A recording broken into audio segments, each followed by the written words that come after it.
Matt Hancock, careless. Matt Hancock had been handing over a whole series of WhatsApps to do with government business to a journalist. Boris Johnson, clueless. And Keir Starmer, ruthless. These are the interesting times.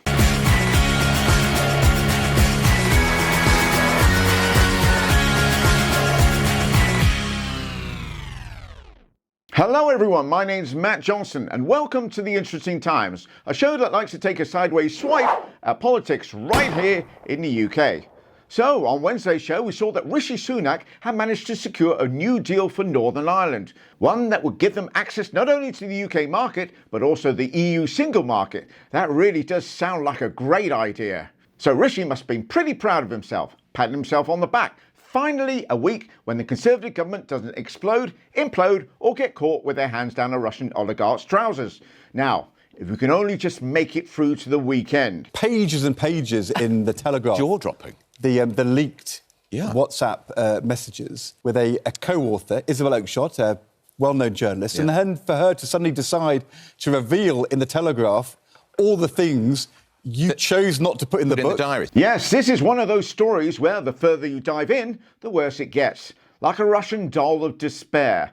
Let's start with the most positive, uplifting part of the story. Matt Hancock was eyeing a move to reality TV following his stint as UK Death Secretary. And he sat down with Isabel Oakeshott to write the Pandemic Diaries, the inside story of Britain's battle against COVID. Now, for those that don't know Isabel Oakeshott, and I'm assuming based on what I'm about to tell you that included Matt Hancock, she co-wrote a book called Call Me Dave about the former Prime Minister David Cameron, involving himself in some necrophilic bestial fellatio with a decapitated pig's head. But come on, it's not like he's the first Tory Prime Minister to do this, and let's be honest, he won't be the last. She also persuaded Vicky Pryce to implicate her estranged husband, former Liberal Democrat MP Chris Hume, in perverting the course of justice, leading to him being imprisoned. And she leaked some emails from the British ambassador to the US, Sir Kim Darroch, leading to Darroch losing his job. And she also leaked Aaron Banks' email when she co-wrote the book The Bad Boys of Brexit. Put simply, she's about as capable of keeping a secret as a drunk Kardashian who talks in her sleep. So naturally, Matt Hancock chose to write a book with her and give her access to 100,000 personal WhatsApp messages that were written during the time of the pandemic between government ministers and officials. And it's some pretty high-level stuff detailing the government response, or lack of response, to the pandemic. Should Matt Hancock have been handing over a whole series of WhatsApps to do with government business to a journalist and her campaigning partner, who seems to have his hands on them as well? Clearly not. I mean, it's clearly an unwise thing to have done. Of course, there are risks associated with breaking written agreements. It wasn't an NDA, by the way. Yeah, Matt Hancock handing this highly sensitive information to an individual leakier than a bottomless bucket. On what? Nothing more than a nod, wink and a pinky promise? So Isabel Oakeshott went to the Telegraph, who interestingly weren't her employers, and gave them all of the WhatsApp messages. But this was not about money. Oh no. I'm not going to get into any arrangement I have as a journalist. OK, well, money is partially, arguably, a motive. Your belief that seriously, anyone who thinks I did this for money must be utterly insane. I do it for the love. Just call me angel of the morning, angel. So she didn't get paid for help writing the book, and she didn't get paid by the Telegraph for handing them the messages. Apparently, she did this to highlight her concerns over the lockdowns and the effects they were having over businesses and individuals.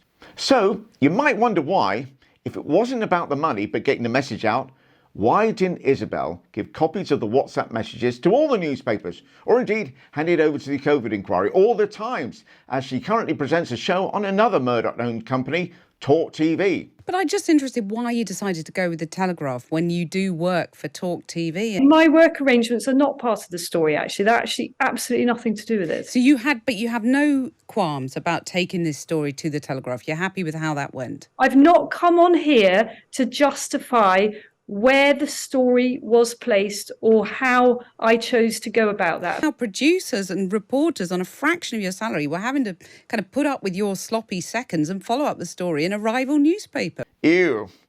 And considering Isabel Oakeshott's other half is Richard Tice, Nobody wants her sloppy seconds. I just wonder whether you understand why he was exasperated, given that you're paid a reported £250,000 a year. Oh, hang on. And did the Telegraph Just pay you? far for more the messages? important. Did the Telegraph pay you for I'm the a messages? working journalist. So they did pay you for the money is partially, arguably, a motive. Okay, yeah, it was kind of about the money. Okay, none of what you have heard thus far is the worst part of this story. No, the worst part of all of this is this. See, he is overruling the advice of Chris Whitty, England's chief medical officer. And the whole point on is, testing in the care it's home. really hard. So Yeah. this, I know my mum was in a care home at the time. This is so personal, Yes. and so emotional for Yes. people who lost loved ones. Yeah. And the focus was on the NHS moving people, sometimes with COVID, Yes. into care homes. WhatsApps that Chris Whitty is advising testing of everybody going to care homes. And Hancock says, fine, tell me if I'm wrong. I'd rather leave it out and just commit to testing all going into care from hospital. I don't think the community commitment adds anything and it muddies the waters. He ignored the information he was given by his science advisor, Chris Whitty, and discharged the elderly from hospitals untested from April to August 2020, leading to over 17,500 dying in care homes and grieving families being unable to attend their funerals. But it's important to remember the real victim in all of this, Matt Hancock. Matt Hancock says that he's the victim of a massive betrayal and breach of trust. WhatsApp messages, do those show some extraordinary interactions, whether it's Boris Johnson struggling with maths, or Simon Case and Matt Hancock laughing at people staying in quarantine hotels, or the former Education Secretary, Gavin Williamson, and Matt Hancock berating teachers for being lazy as they're wary of teaching in a school during a pandemic. And it seems it's not just the kids that need to be in school. What the public wants is not an inquiry which only deals with a certain number of pieces of intel, and that has to deal with heavily redacted material. We also think that justice delayed is justice denied, and if there are any lessons to be learned... Let's hope so. Now, we haven't discussed Conservative Deputy Party Chairman and man uncomfortable smiling, Lee Anderson, for a while. And I'll be honest, I'm getting withdrawal symptoms. So let's put that right now. Lee made another video showing him walking to Westminster, and he's on his way to have a debate about food poverty. Morning, it's Lee, Member of Parliament for Ashfield and Eastwood. So I've got a Westminster Hall debate today on food poverty. Now, you know, I've been involved in several robust discussions with the media and other people over my stance on food poverty. Now, the media tell us every single day that there are millions of people in this country in food poverty. This is the same media, by the way, that tell us that we're all obese and fat and overweight. So try and sort that one out if you can. Well, either the mainstream media is leading a woke liberal Romaniac agenda to turn all our children into lefty do-gooding transgender Trotskyists, or the millions that are using food banks are different millions to the millions who need to lose weight. By the way, how is the diet going? In some of these deprived areas where people are so dependent on food banks, it's like a weekly shop for them. They go, and you know, I had one particular family I was helping, really helping, and they were going to the food bank 2 or 3 times a week to get the groceries, and then, you know, I see them in McDonald's 2 or 3 times a week. Ba-da-ba-ba-ba. He's full of shit. Listen, you spiky-haired science experiment, stop going into McDonald's 2 to 3 times a week to spy on what your constituents are eating, and this might help you lose a bit of weight. Now, you might think the chances of Lee Anderson, who helps a family in his area with food banks and then run into the same family 2 to 3 times in the same week, is unlikely. But then you clearly don't live in Ashfield, where it's so incredibly sparsely populated that you can knock on someone's door and it'll be an old friend who you just happened to have called a few hours earlier. Boris Johnson said that he wouldn't vote for Rishi Sunak's Brexit deal for Northern Ireland as it didn't take back control. I said it several times. This is a Brexit government or it's nothing. We got a massive mandate to change. People wanted a change in their lives. They wanted to see things done differently. They don't feel the economic change. So we've got to break out of the model that we're in. I mean, it took back more control than the one Boris made, and Boris got Brexit done.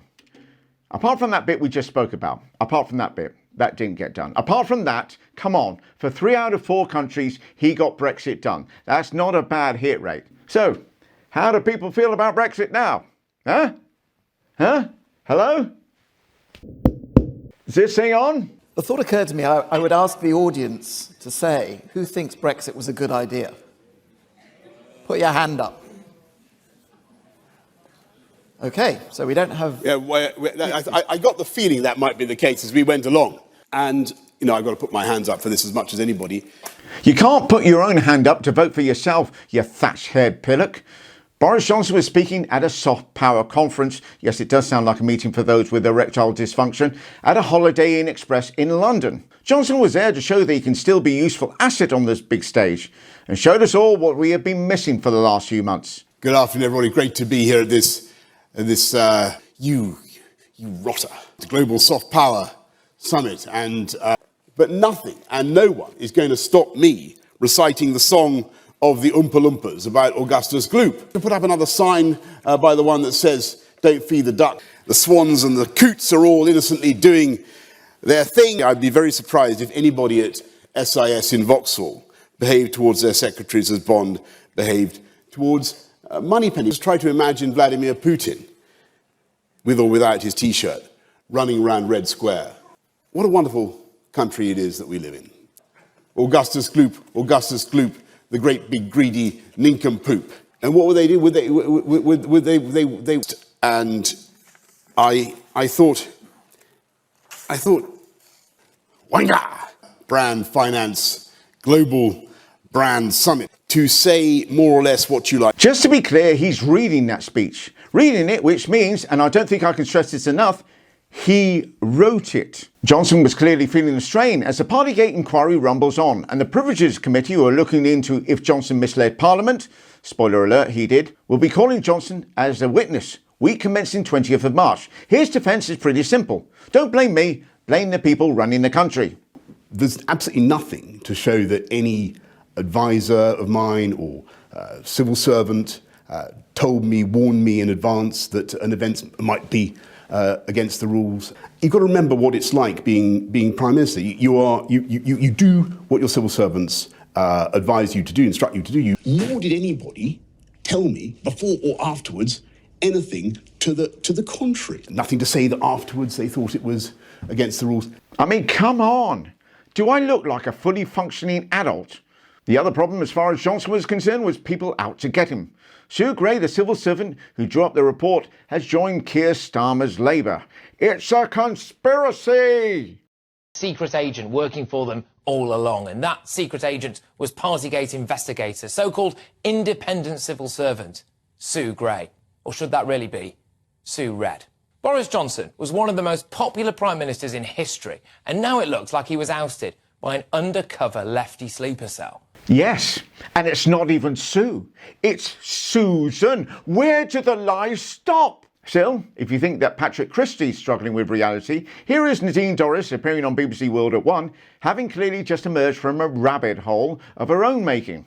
As his Chief of Staff, with the primary objective of bringing down the Tory government, that given her new role, her new political role, it was to bring down the Brexit supporting Prime Minister, Boris Johnson, has possibly, and this is to be uncovered yet, having dual conversations with both Keir Starmer, his office, and Labour at the time she was writing that report. That's pretty libelous stuff.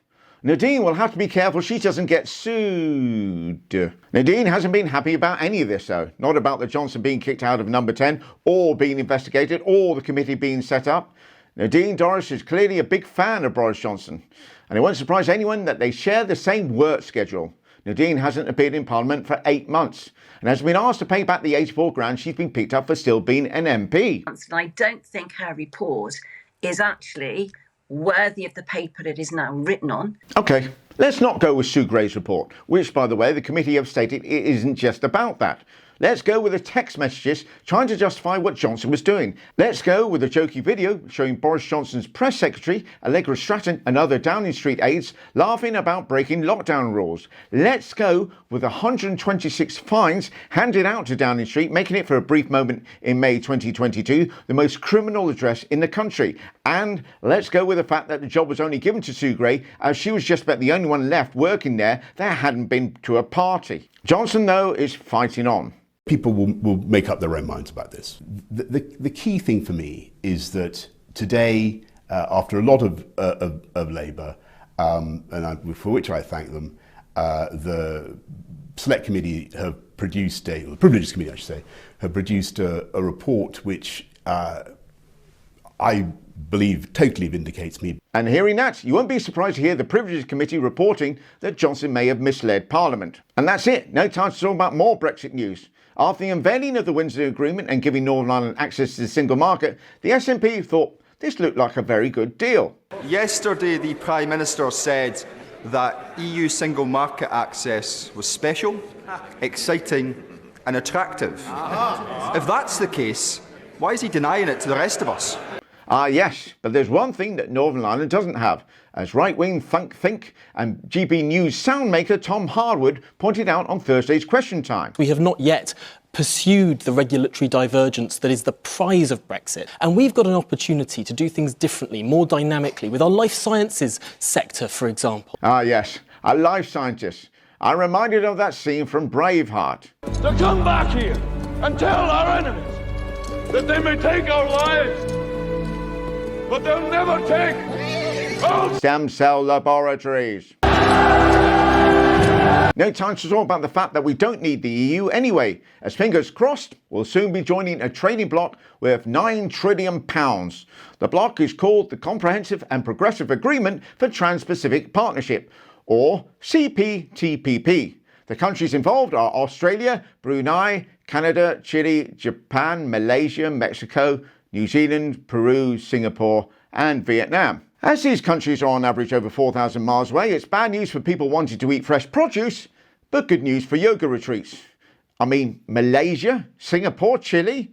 Are these seas taking the pee? No time to talk about Johnson doing some hard training and seen here getting out of a car to cover his favourite running distance, the 7-metre dash.